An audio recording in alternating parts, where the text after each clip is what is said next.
Last thing, Kumasi, two siblings who recovered from COVID-19 they contracted in the line of duty as frontliners have launched a campaign against stigmatization. Dorcas and Elizabeth also say their decision is informed by widespread discrimination against recovered patients. The duo, a psychologist and a nursing officer at the Konfanochi Teaching Hospital, say their decision is informed by the widespread discrimination against recovered patients. My colleague Ohiminte of our health desk caught up with these two and filed the following report. Many patients who have recovered from COVID-19 continue to suffer stigmatization from the public in Ghana. Some are even virtually ostracized and banished from their communities and place of work.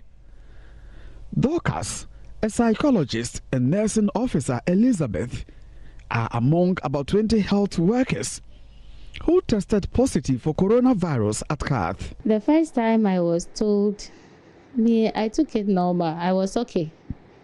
Yeah, I wasn't scared. What came into mind was that, okay, people have gone through it and have survived.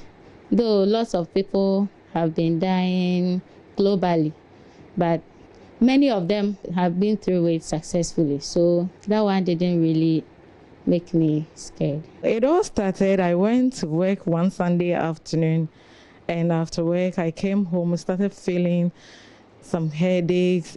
It was getting severe in the night. So I did malaria test and it came out negative.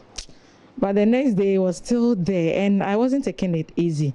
So I started checking my temperature. That Tuesday morning, I checked, it was 37.5. And in the morning, I went there. They did the test. And they called me the next day and told me that it was positive.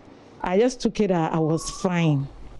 Ghana Health Service says stigmatization of COVID-19 patients remains a challenge.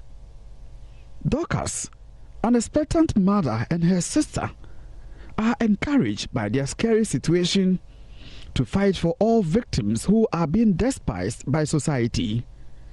They have, in one way or the other, had a fair share of the negative attitude, even from colleagues at work.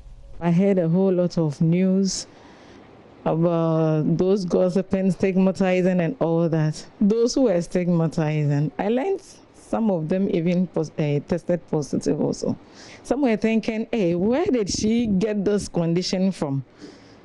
Others were saying a whole lot of things about me. Hey, is it because she's like this or that? Because we haven't gotten any case. We've not seen any patients with this kind of condition, so how come? But they did also think that you can come in contact with a patient without any symptoms and you can contract it. So I think that's how it happened, but they didn't understand. Most of them even thought that I brought the condition to the directorate. Dorcas and Elizabeth are aware of the challenge ahead of them, but they are determined to make a positive impact. With support from relatives, they are reaching out to as many Ghanaians as possible to change the mindset about coronavirus. I was also thinking of how my colleagues at the workplace will take it.